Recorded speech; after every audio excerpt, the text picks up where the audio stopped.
In your career, you've interacted with a lot of high, quote unquote, high status people, and many people would consider you to be one. Could you give someone who might have imposter syndrome, and how Yeah. does someone overcome that feeling of being less than? They have to realize the simple fact that they have nothing to lose by being purely themselves and everything to gain.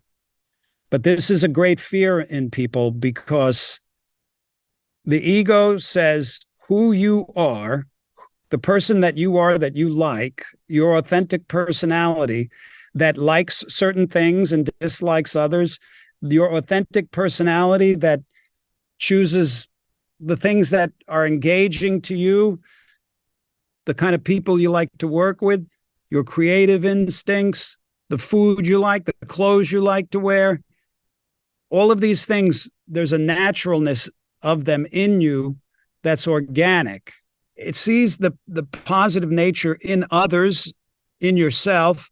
It doesn't try to change people. It accepts them for who they are. And it accepts you for who you are without making any excuses. It's being comfortable in your skin.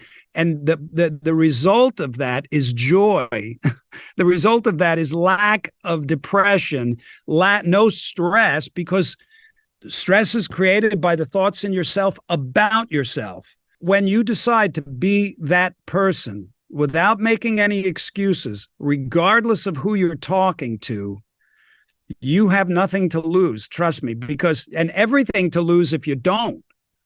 Because then you start engaging in relationships superficially, and that never lasts long because your true self has to come out at some point. It's like a relationship. There's the honeymoon. Everybody's nice. Nobody's being entirely themselves because they're afraid that they will not be accepted. And that's the problem that people have with being themselves. The ego tells them who you are is not good enough. You're not good enough for that person. Or it loves to also say, you are much better than that person. You've got more talent, you've got more money, so this makes you better. This is the whole up, by the way.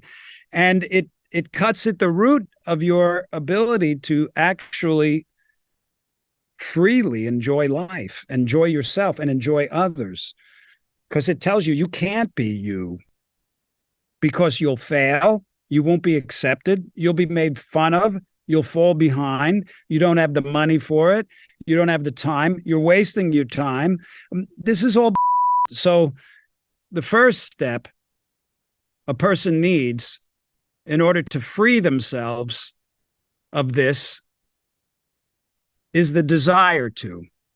They have to first have a desire to be themselves. They have to want to be comfortable in life. They have to want peace, and they have to want stress-free living and joy. So that in and of itself excludes the vast majority of humans.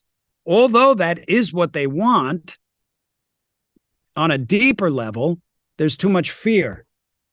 And then the next thing that happens is you start to recognize in yourself when you're not allowing that.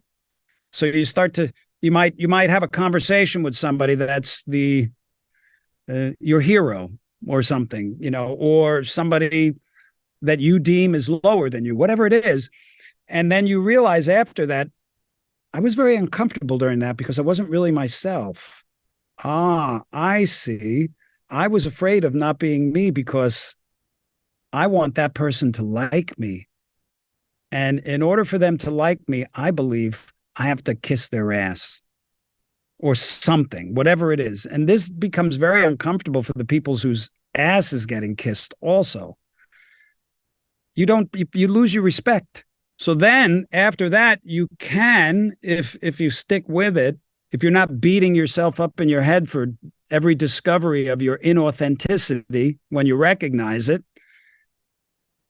then you can you have an option. You can have a choice to decide to experiment with just being you and treating that person as just a person.